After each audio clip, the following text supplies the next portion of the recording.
So I pulled a reading last night, just spontaneously, and I'm going to post it in here. And I just found it really interesting. There seems to be a lot of the astrology of now and moving towards the new moon really bubbling up, and just after that full moon as we move into Aries. And I've included a chart of the hour that I was doing that reading, which was around 7 p.m. Last night, which was on the 5th of March. And then I've got a chart for the new moon on the 10th at 9 a.m. To show you just sort of what I was talking about with some of the cards and some of the things that I felt were coming up in the cards. So if you watch to the end, those charts will be revealed, and you can see what I mean about some of the aspects and the cards and what was showing up for me on the table at the time. So if that interests you, then, watch to the end. And make sure you also check out in the description a link for my ebook that I've written on manifestation, because I feel that the message of this Pisces moon really is to take our manifestations seriously, to take our dreams seriously, and invest in them and stabilize them and make them a real thing. And so if you want any tips on using crystals to help you meditate in manifestations and meditations, then it's full of useful links and tips and things that I do to help me manifest. So check that out, and the reading and the charts if you want to. And don't forget to like, share, subscribe, all that jazz that I always forget to say. Thanks, bye. Okay, we are going super spontaneity. I had a few weird dreams, and a few weird songs popping up in my head, and some absolutely weird, like the internet has completely shut down type things. And I think that's happened to many people across the world today through like social media stuff. And so I'm like, right, let's go. Pull a reading. Let's start with a oracle of the radiant sun. Wow, we've got two. Versatility, detachment. Okay, so I am getting, whilst this is the moon in Gemini, I am getting also the fact that Pisces is very, very in the third house as well, which is Mercury. We have got some like superstellium agogo in Pisces, where we've got like the Sun, Neptune, Saturn, Mercury, all like going off in a stellium together. And Pisces is also a really, really adaptable sign. And I feel like that's that maybe like Mercury kind of combustion thing going on, because when it's a new moon, the sun and the moon are like together. And either side of that, I think we've got so we've got the sun and moon together, and then either side of that, I think we've got Mercury and Saturn, and Neptune is very close there also. And I mean, if that's not like, it shows Aquarius there, but I'm again getting Pisces because it's the water.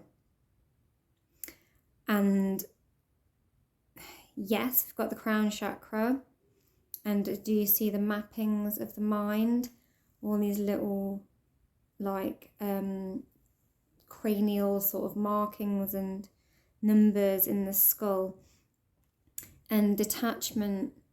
And yes, Aquarius can be quite detached and overthinking, but also, you know, that's got an element of water to it.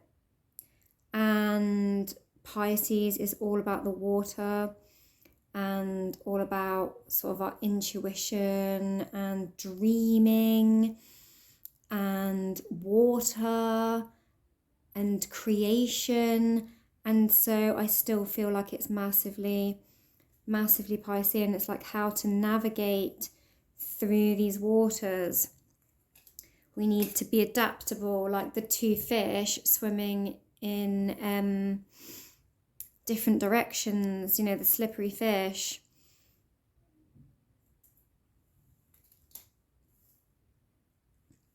And they're quick. They can be so slow moving and then and they're gone. Right.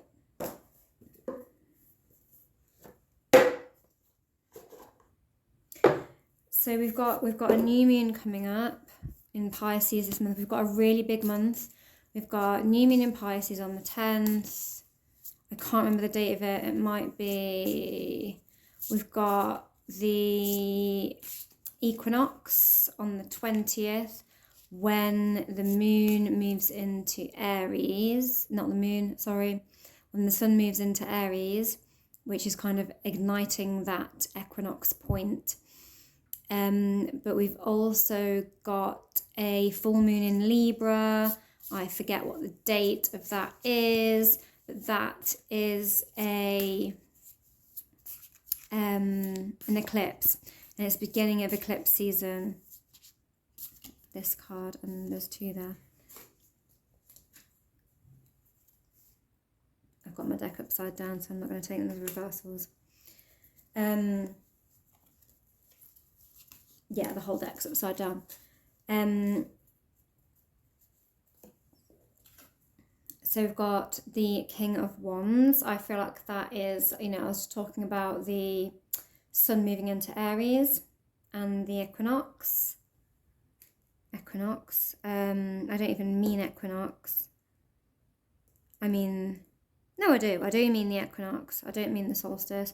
But that again is making me think of, you know, the sun coming back.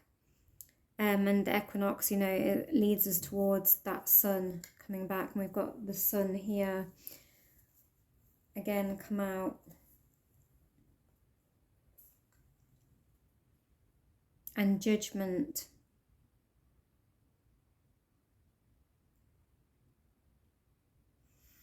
That's quite a serious card. I feel like that's Saturnian. Very serious.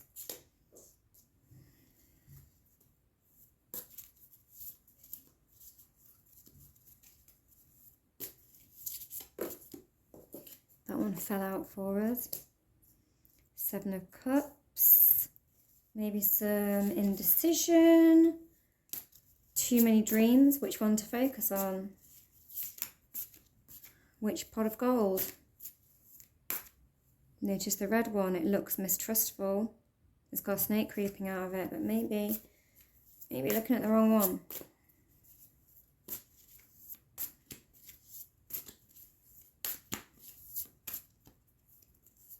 This one. Eight of Cups. Walking away. Isn't that Saturn in Pisces as a card? And Saturn is in Pisces at the moment. I've never really noticed this before. There's a little nib. It's like the little nose of a fish poking up out of the water there. And you know, the bare feet and the walking out of the water onto the land. Well, there's this burning cup and we're moving towards the sun. I'm seeing like this, the sunrise or the sunset there. Either speaks of, you know, ending and beginning, like acknowledging that an ending is a beginning.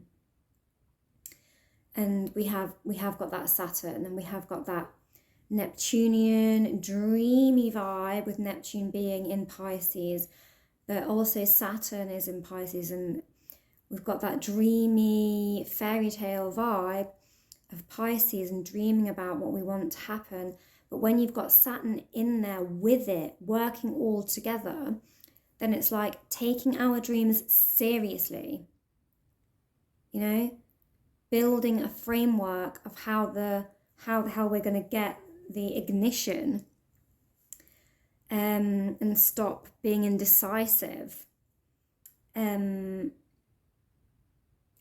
judging our situation, to actually make it happen. So I'm losing my voice.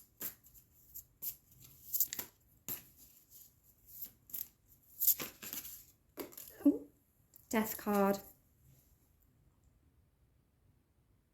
And Rebirth. That actually fell out and spun into the reverse. And that's that end. End is a beginning. End is a beginning. Same message. We're at the end of the astrological cycle with Pisces, and the pinnacle point of tipping over into Aries. Yeah, so sometimes people say, you know, March is like that weird month. You can get snow in March, but you've also got the flowers starting to bloom. So you're like at such a halfway point, and like a judgment is like half in, half out. You know, you have your jewelry, and you know, things coming back from the past.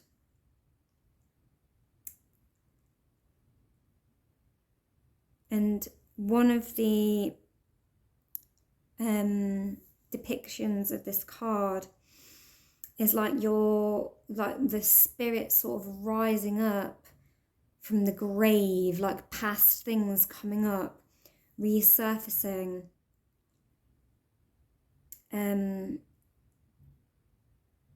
I'm feeling like to release, to walk away from.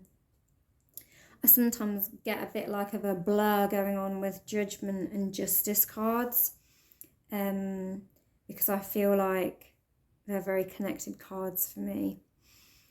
But we are looking at the Judgment card, and it is like, you know, maybe that shadow side, and releasing it, so that, and knowing that through that release we can walk away into our new beginning, and you know what we need to release is going to bring about that new beginning. And that sort of halfway point between this death and rebirth. You know, winter season is, you know, death of growth of plants, and spring is rebirth of them. And, you know, we're coming up to that point. And we've got so much going on this month. I feel like that death rebirth has got something to do with the eclipse as well.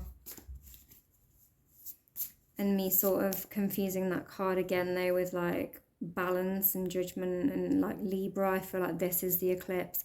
I feel like that is harking forward to eclipse season. And you know that it's in Libra, and that is a sign of balance. I feel like this deck is getting a little bit tight. I'm going to switch decks. I'm going to switch decks to the shinies. See if we can ignite any of that kind of Neptunian vibe.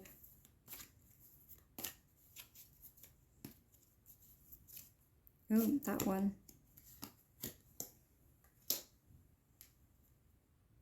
It's cut here as well. So I'm going to pull that out and that out. And it wants me to take that one that's poking out also. Wow. Yep. Neptunian.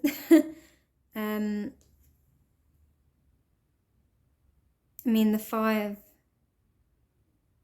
of Swords, not so Neptunian. Notice the ladybird wings on that. They're really standing out to me. Ladybird, ladybird, fly away home. Yeah, it is Five of Swords. There's a shift. There's a change of dynamics. There's a change of energy. See how it's like smeared? And when we get a 5 come up, it is often like a disruptor. Disruptor in the energy. Someone's upset. Someone's looking sneaky.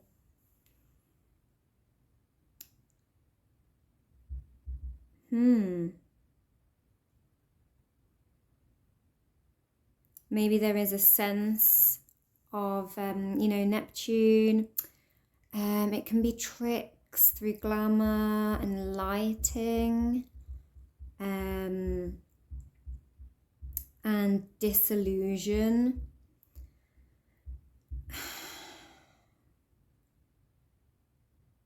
And Neptune can be like that whole kind of Hollywood vibe of everything seems so perfect. I've had, what's really weird is I've had the song by Madonna, "You're in Hollywood, you're in Hollywood." I don't know if anyone remembers that song.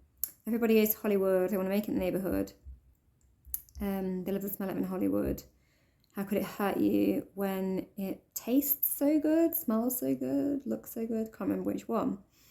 It is of the senses, one of those senses. That's what I'm getting from that. And that's also quite connected to this Seven of Cups, I feel. But getting the King of Cups, the daddy of emotion, and I feel like that is that Saturn working with Neptune in Pisces to try and take our dreams seriously. Maybe in the past we have been taught, maybe this is this shadow, this judgment, what we need to release. Maybe in the past we have been quite foolhardy and not believed in our dreams, or we've had our dreams sold to us in a delightful package, and then it's all gone wrong and we've felt manipulated, and maybe we need to release that. Maybe we need to release the fear of that, because we've got, Saturn on our side. Saturn is like the karmic king. But, Neptune is really the water king, the king of our dreams. But when we've got Saturn and Pisces, Saturn in Pisces, and Neptune in Pisces with the sun and moon, and there's all the other signs that are over there as well. There's loads of them. There is, they're working together. They're all working together in that area. And so I feel like this is like taking charge of our dreams and figuring out how we're going to invest in them. Taking charge of our emotions about our dreams. And then we've got the Queen of Cups. We've got a pairing. We've got the King and the Queen. Kings are usually more our mindset because they're masculine.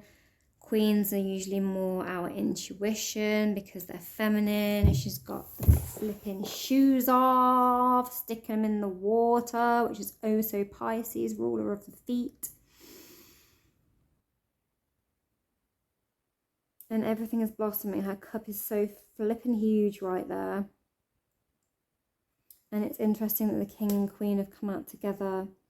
I think that's speaking of balance again and finding some balance. Maybe again they come out right between these and the detachment and the versatility.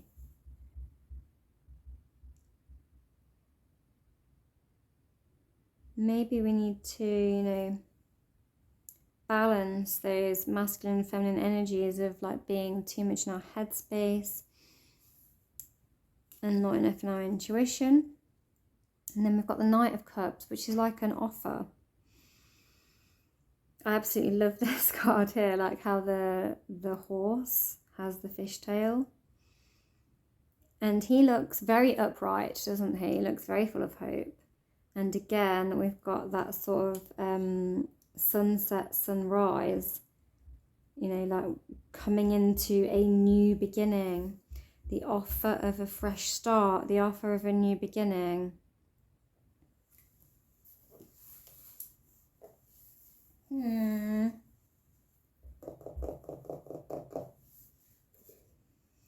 feel like I could go more here.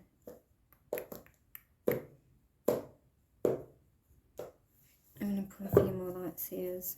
I've not got another deck to hand.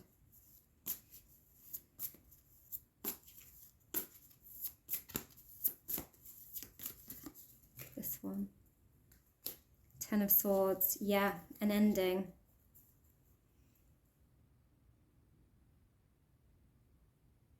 Maybe a painful ending. But a release. An ending point. You know, swords, they're super pointy. I feel like we're coming to a closure. Oh my goodness. Like the deck just split on me. I'm gonna move that forward so you can see it. I went to shuffle and it just fell open and it split like that. And the card that spat out is the Six of Wands. And that's victory.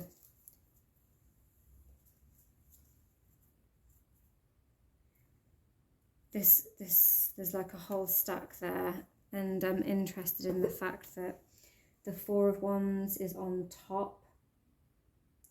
That's that kind of like celebratory energy, but with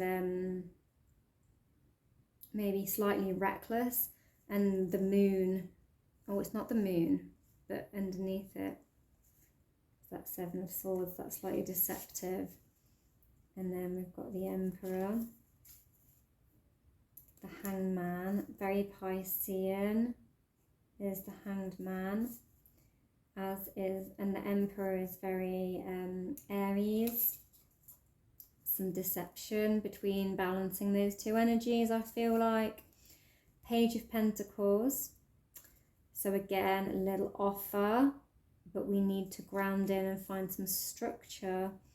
Maybe so we don't go too like party spirited with it.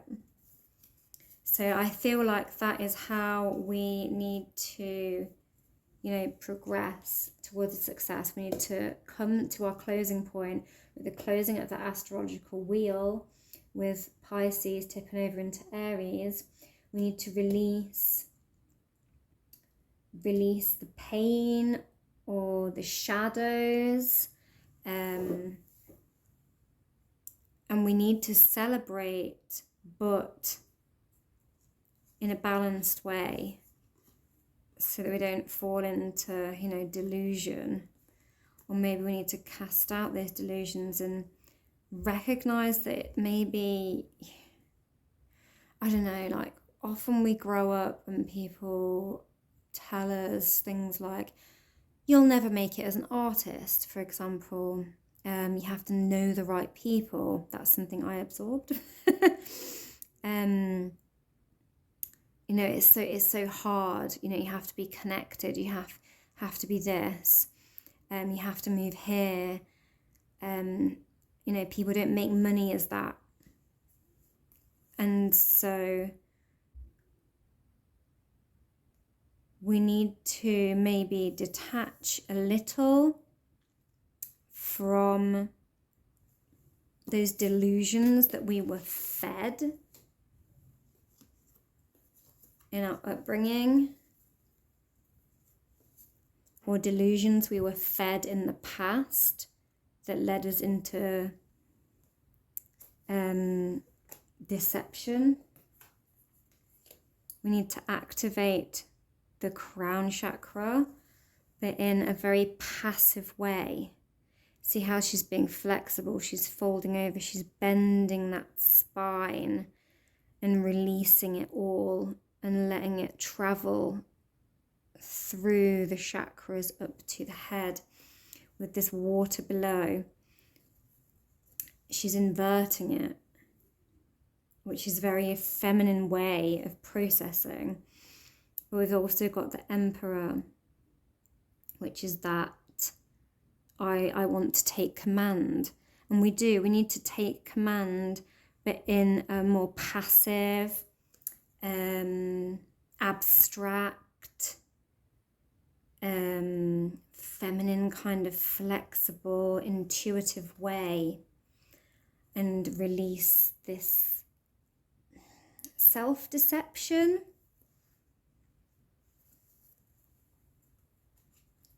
So that we can ground in and start new and start some growth.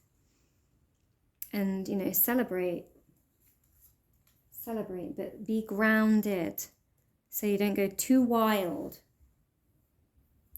Because, like, you know, we've got that Neptune and that Saturn going on around this moon. And as always, I am going to pull an Everyday Witch by Deborah Blake and art by Elizabeth Alba. Well done, Elizabeth Alba. Me loves your art.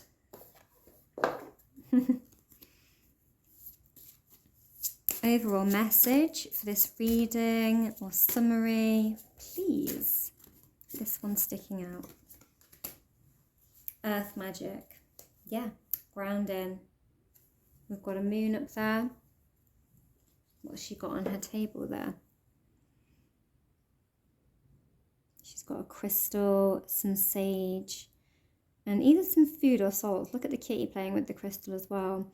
So you might want to use crystals if you're manifesting under this sort of new moon that's coming up.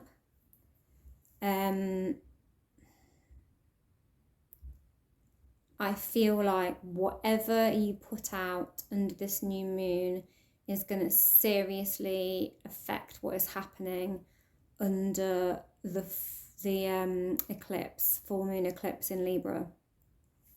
So you might want to, you know, choose some crystals for that, because I feel like that is what is advised here, because that's a piece of the earth. And Pisces can get a little bit woo, floaty. But if you can ground that in and find the structure of Saturn and balance that Neptune and Saturn, then I think you're onto a manifesting winner. And I think this whole moon has got like a serious tone with that. Serious tone about your dreams seriously happening for you. With that Saturn being there as well. I want to take a dragon, so I'm going to crawl over the other side of the room and grab a dragon card. Because we're in the year of the dragon. Might also read a little the Earth Magic incantation. I have got a new moon ebook, which I'm going to stick, oh, there it is, on this reading as well. So check the description box for this reading and download that ebook, because it's all about manifesting with crystals, and that's what's coming up here. Oh, I don't take oracle cards upside down. White gold dragon from Lyra. Oh, I've heard people talk about like spirit guides from Lyra and stuff. Connects you to the highest Christ light. Develop your causal chakra. Bathe in the 9th dimension Christ light. I actually don't know what that means. I am actually going to have to look in the book. I've never had to look in the dragon book. But I know what the chakras are. But I don't know what the causal chakra is. You know, we've got like the root, the sacral,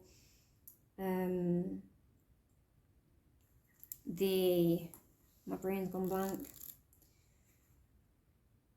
The solar plexus, the heart, the throat, the third eye, crown.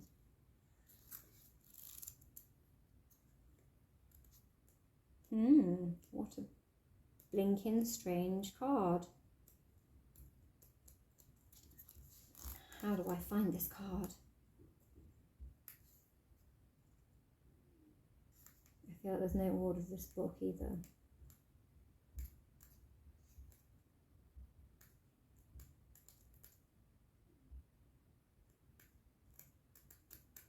Bear with me. Golden crested dragon. Is it meant to be crested? It's not in there. No, gold, silver, violet. Quan, blah, blah. You know what? Let me pause while I find the right. I found it. I hate reading out the book, but I'm just like, what? Lyra is the cross-shaped 12th dimension stargate through which Archangel or Archangel, Christelle, and the unicorns enter our universe.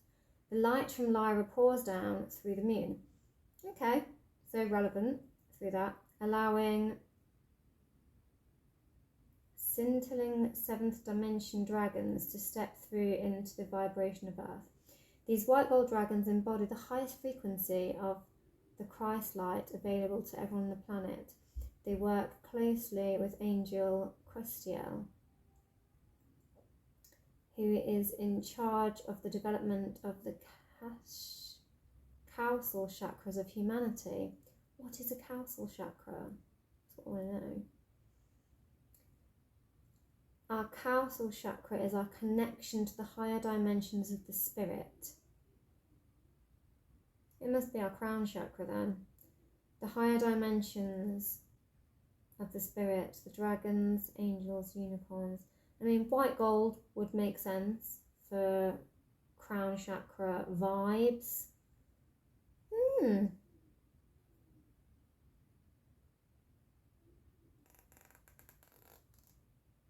When you return, ask one to take you to the 9th dimensional pool of Christ energy, or Christ energy. Visualize yourself bathing in a pool which shimmers and swells with pure love and light, feeling yourself absorb all you are ready to receive. Wow, that is a very Piscean. I'd say about Pisces and the crown chakra. Okay, so that was relevant. I just didn't understand the message because they called it a weird name for the crown chakra. But they did combine it with water, which makes some sensicles. And then quickly, I am going to read out the little spell thing from the, where's the book? Where are you? Book! If you've seen Halloween, not Halloween. If you've seen Hocus Pocus, I feel like Winifred Sanderson right now. Book! Earth magic. Summoning my book. Earth magic. So it's going to be an earth, which is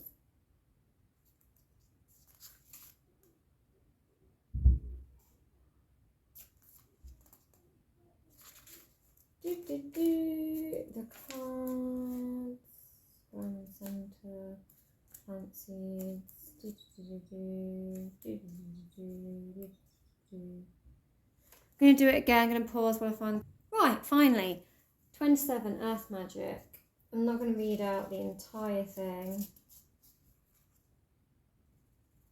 It does talk about the earth supporting our feet when we walk, providing the base of the homes that we live in.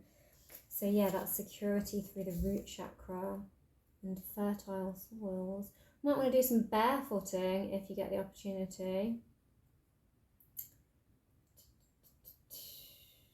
And watching it blossom.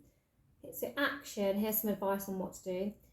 Take a walk and pay attention to all the things growing around you. Plant some seeds in a garden in a small container, which is a good thing to do under a new moon, because you can imagine that you're planting your intentions and your wishes, and then you can watch them grow. There's a certain magic in starting new life in the soil and watching it grow and blossom. For some, even more practical, do something good for the earth, like planting a tree, cleaning up litter, creating a welcome space in your yard for birds or critters. I've been doing all of this month, and I have many trees that I've planted. I'm doing well here. As you do any of these things, be mindful of your connection to the element earth and fill your heart with gratitude for a gift. I feel like it's impossible not to connect with the earth when you're planting a tree, because you get really muddy. You see all the worms and everything. You see the underbelly of the earth, and you're like, yeah, I can make something beautiful from this dirt. And plant you in dirt and you become something beautiful. I feel like that's an important message, actually. Divination. So this is your little bit of magic here. This card is telling you to do something magical. Woo! Magic means something different to each of us, but pick an action that seems magical to you, that will connect you with the element of earth, and do it today. It doesn't have to be a long, complicated ritual, although that's not a bad idea either. Magic feeds the soul as the earth nourishes our bodies. Do something magical, your spirit will thank you. Take a walk, pick up the first rock that catches your eye, see if you can perceive any shapes or symbols in it. If you have rocks or crystals at home, you can use them. Crystals in particular have inclusions or internal fractures that change in appearance every time you look at them. And I did mention, grab yourself a crystal and manifest with that. I think I'm going to do a meditation surrounding crystally stuff, and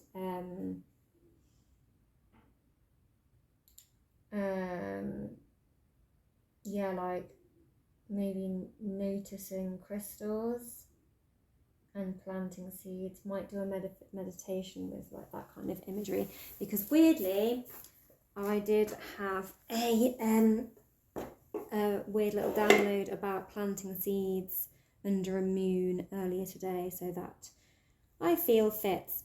And also, again, I'm just going to say I am going to add my ebook to this because it's really fitting, and the cards have come out that way that I feel like go and read that little ebook. It is free, and it tells you all about moon manifestation. It tells you about crystals.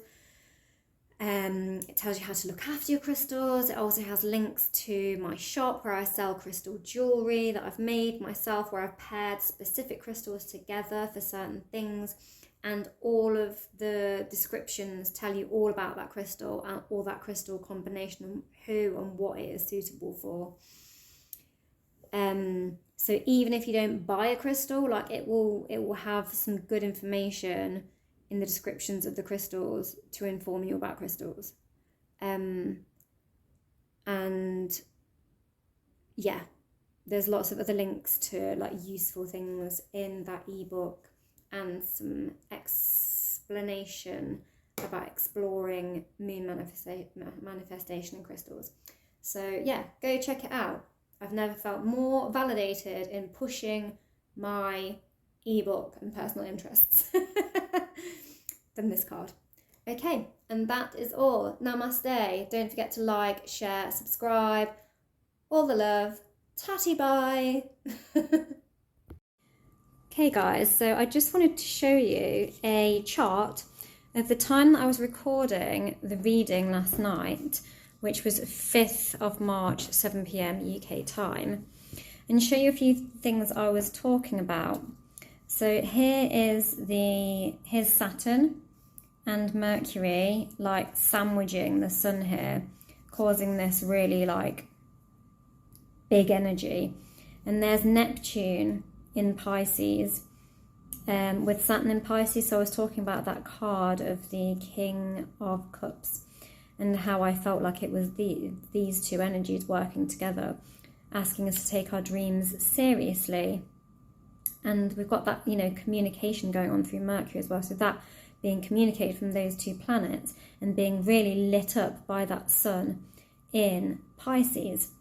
What also is interesting is I mentioned a card at the beginning that represented Venus in Aquarius. And what was that where was Venus at the time of that reading, but in Aquarius?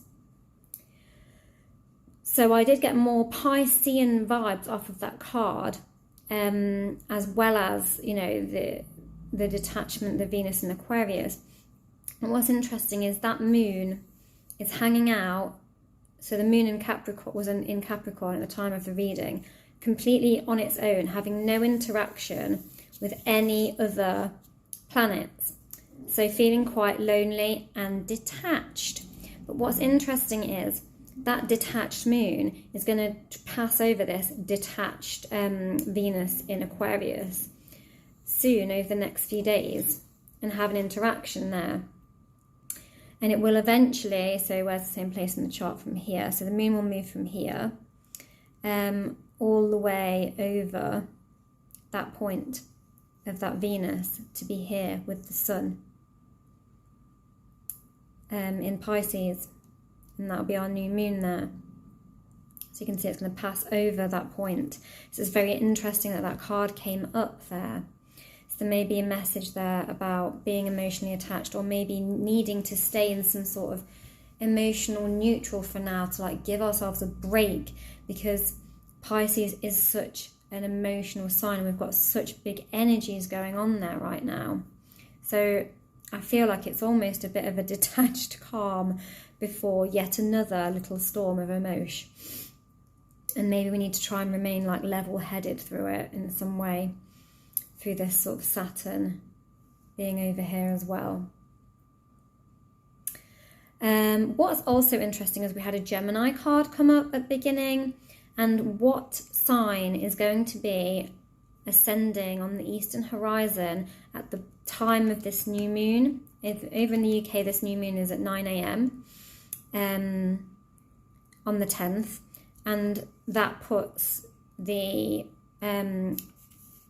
Gemini as the ascendant sign during this interaction. You can see that ascendant is interacting with Pluto there, and all of this point of activity here. So that's quite interesting. A reading a few days ago that I did had a lot of shadow coming up. One of the main card, the beginning card, was shadow, and we've got Lilith. At the time I was pulling this reading, we have Lilith opposite everything that is going on, and Lilith is often about our like sort of dark energy, and our dark rebellious energy, and sort of maybe feeling a bit outcast. So that's quite interesting. What else was there? I don't know if I've talked about everything. Oh yes. So we have Mercury. This was the time I was pulling the reading, when Mercury was still in Pisces, and I was talking about, I had a Wands card come up. I think it might have been the King of Wands, and we had the Emperor come up as well, and I feel like they were a bit linked, and I feel like they were talking about, they're quite a Mars energy, and we had Mars over in Aquarius, but Mercury is set to move a degree point into Aries on that new moon, and the Sun will soon follow. So I think I've discussed all the points. So I just thought it was really interesting to see some of that astrology, visually. It's like visually show you those points I was talking about, and a few that I've discovered since by looking through the chart of what came up in the reading, and for you to actually, see what exactly I mean and what I was referring to. So hopefully that interested you and didn't bore you to death. I really, really get quite into all of this stuff. So, I mean, hopefully someone else finds it interesting too.